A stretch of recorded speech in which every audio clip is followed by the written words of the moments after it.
I was thinking about some things like how do I know what I see and hear and say is actually happening? 'Cause I say things and then people act like I've said something completely different, and I'll hear things people say to me, or I'll even read it online, and I have no idea. What if I'm making myself see or hear something that isn't actually there? And that made me think about a thing called the holographic principle, and that, which is unproven, it's not like anybody's been able to test it, is that the universe is projection, a three-dimensional projection of a two-dimensional plane, where everything in the universe is actually information in that two-dimensional plane. And they say it's on a cosmological place, not cosmological place. I don't even know what they call it. But they say but wherever it is, it's not in the universe because it's projecting what's inside the universe. So I guess that means it's outside the universe. And which makes me wonder how that even works. Like if I were to go out there and look, which I guess I wouldn't be able to because I'm being projected into the universe. Like if I were to go out there and look at the things making of a cat, what would that look like? I know what a cat looks like, but I don't know what it would look like if it were two-dimensional information. Or like if I put a cat treat in a box, what would that look like in that two-dimensional plane? Because it's two-dimensional, so you can't put something inside of something else. Like you could surround it, but I don't think that's what it would look like there. Like if I had a kitten treat in a box, I don't think it would look like it's inside of something else out there. Now, if we're being projected into the universe, I mean, maybe that would mean we could be projected. We could somehow be projected to have something projected somewhere else. Probably not. And it's all very confusing because if that were to be proven true, that everything is just a three-dimensional projection, makes me think, well, how do I know what I'm seeing is actually what I'm seeing? Because everything here is three-dimensional, but in that plane is all two-dimensional. So I'm like a projection, looking at a projection inside that projection, trying to make sense of it, and maybe it doesn't make sense because it's not really what that thing looks like. Or the best way to describe it, I guess, would be trying to figure out what something looks and acts like by looking at its shadow. If you had a cat, if I had a cat behind me with a light source, and I was looking at it, and that cat's shadow was on a wall, and I saw that shadow walking around, I could see the general shape of the cat, except when it looks straight on, it would just kind of look like a big fluffy ball. I wouldn't be able to make anything out of it. Like even though I might be able to see the shape of it when it's sideways, can't see it straight on. And regardless, I can't see what color it is. I can't see any of the details on it. All I would be able to see is the outline and the space it takes up on the wall. And because of the way it's projected, like if the light's really close to it, it's going to look a lot bigger than it really is. But if it's far away, maybe it'll look a little bit smaller. Depends on where the light is. And I just wonder if it would work the same way with this 2D stuff projecting into the universe. I mean, I don't even know how that works. Like, how is it projecting into the universe? How can something two-dimensional project something three-dimensional? Because I want you to take your cat or your plate or your ball, try to figure out how to make a 4D shadow out of that. Get back to me if you can, because most of the time, all of the time, the shadow being made is two-dimensional. So I guess it's not really the same thing then. It's something completely different in the way we think of shadows with light.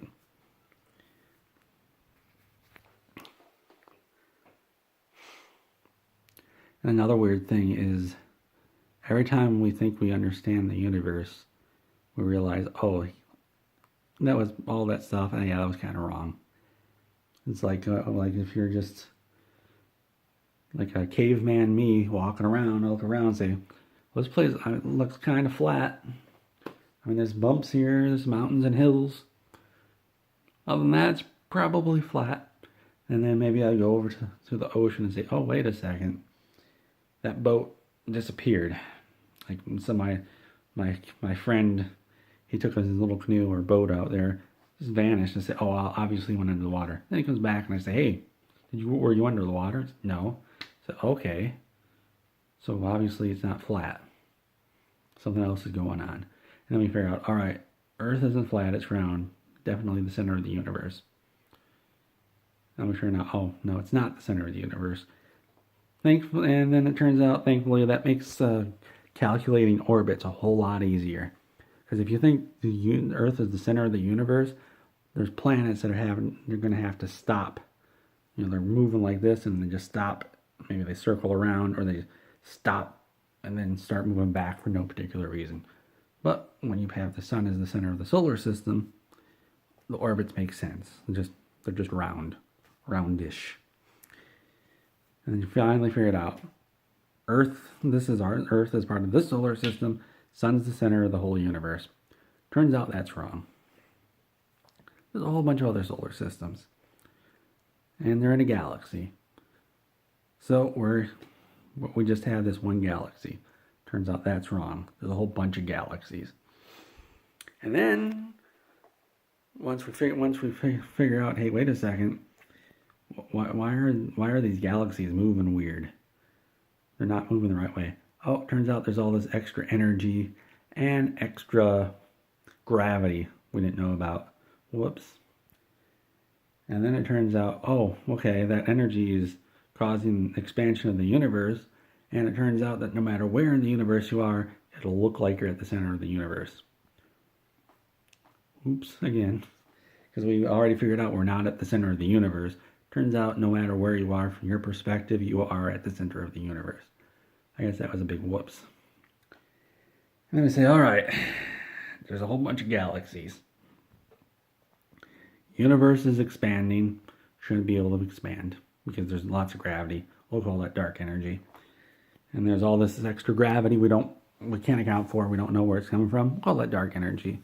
Dark gravity, not dark energy. We'll call that dark gravity. But at least this is the only universe. Oh, nope. Possibly. We haven't proven that yet. I'm sure it'll be proven. Say, okay, there's all these universes.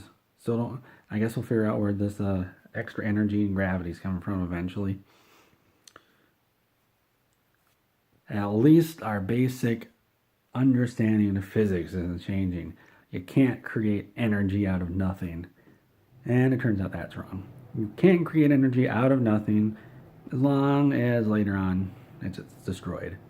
Doesn't matter when it happens. As long as it happens, it's okay. Because then it turned out there's things called virtual particles that just pop into existence. They always appear in pairs. They hit each other and they destroy each other. Fantastic. Works out. Energy can't be created. Doesn't matter. Then it turns out black holes can come along, grab one of those particles, suck them in, and now you have this extra particle hanging out. It didn't hit its buddy. It didn't hit its pair.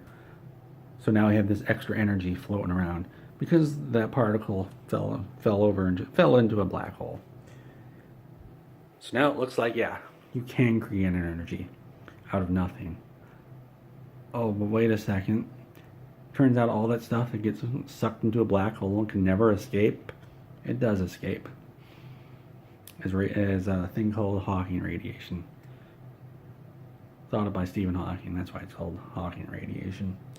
And this allows the black hole to eventually evaporate into nothing, I guess, or radiation.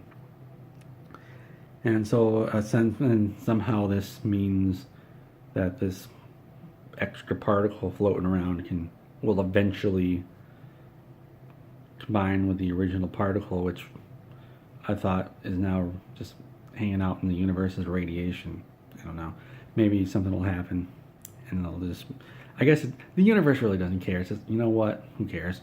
I know. I'm not supposed to let energy be created out of nothing. I'm not even supposed to let energy be destroyed either. But might as well do both while we're at it. Of course, that causes another problem. It turns out the universe isn't supposed to let you lose access to information. So any particle, any energy that falls or matter that falls into the black hole, that means there has to be a way to know what did it. And so our old friend Stephen Hawking not decided, I'm sure he did the math on it, that the information about anything that falls into a black hole ends up on its event horizon, which I'm sure is going to be, I'm sure some other crazy thing will happen will turn out that's wrong or not correct or some weird thing. I don't know. I'm sure it's going to be weird. It'll turn out like black holes aren't really black holes at all. They're projections of something else that makes a whole lot more sense than infinite gravity as we understand it. Because of course if there's infinite gravity, there's a problem there. Gravity and time are linked.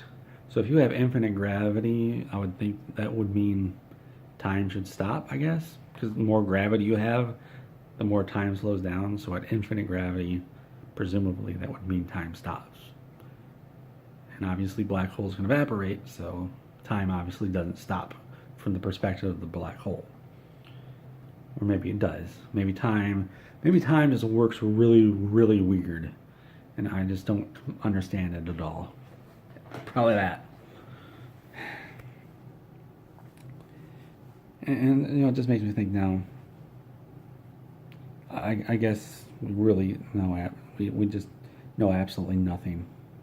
Every time we figure something out, we say this is the way it works, and it turns out that is not the way it works. But what's weird is that you can use that information, that wrong way of doing things, you can use it to do stuff. Like Isaac Newton figured out how planets orbited just using his law of gravitation. It was wrong for some stuff, and our old friend Einstein figured out general relativity and better explained gravity. I'm sure it's going to turn out gravity isn't what we think either, because it's just how everything works. Turns out now that possibly that everything in the universe, at the very basic thing, is a string that vibrates. Of course, that's a string that's being projected from somewhere. So what that would look like out there, wherever it's being projected from, I don't know where out there is, wherever it's being projected from is somewhere else, and who knows what that looks like.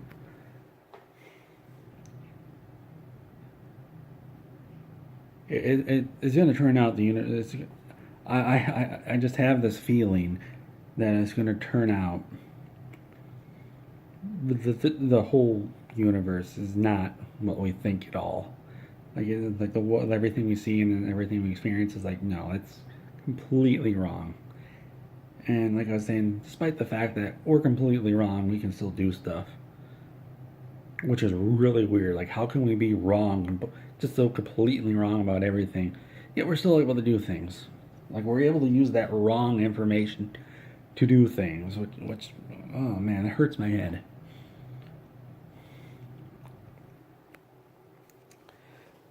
Right? Because it's like, if you work off the idea that you can't create or destroy energy, and then it turns out the universe just does it non-stop all the time, everywhere, it kind of screws things up for you, doesn't it? But everything still works as though the universe can't create or destroy energy. And I guess it doesn't count because the energy that's created out of nothing is then destroyed back into nothing. I don't understand how that counts because the energy could eventually, like those particles, could interact like that. One of those virtual particles, they don't hit it. If they don't hit each other, could it come over here and interact with me? That's going to screw things up. Because that's energy that wasn't supposed to be interacting with me. Here it comes. It's messing with me. Man, this hurts my head. You know, virtual particles. Man, I wish I could even begin to understand what I was talking about. Because I don't. It'd be like explaining the internet to a cat. Like, the cat's never going to understand you. So I guess there's a saying in quantum in physics. If you think you understand quantum physics, you don't. Which is true because I'm sure it's going to turn out everything we know about physics and quantum physics. Oh yeah, that's all wrong. Like we were just making it a whole lot harder for ourselves than we thought. Turns out that all this weird stuff that's happening makes perfect sense if you actually know how the universe really is. Right? Because it's like if I like earlier with the shadow thing. If I look at a shadow of a cat, and I'm like, what in the world is it? What's going on? It looks like it's got a shape one way, and then suddenly turns into this big ball, and it turns back into the shape. And I can turn around and say, oh, that makes perfect sense now. It's a kitty. And it's not turning into a ball, it's just turning in place. It's not changing its form, it's just moving somewhere else. So I predict that it's going to turn out that the entire universe, not just this universe, the whole metaverse, is somehow created through thought. I don't know. But not the way we think of thought, not the conscious way of thought. Like there's consciousness that we don't really understand. Like it's just consciousness floating around out there. And what we see is just nothing. Just nothing there. It turns out as consciousness. Well. That was enough rambling about nothing.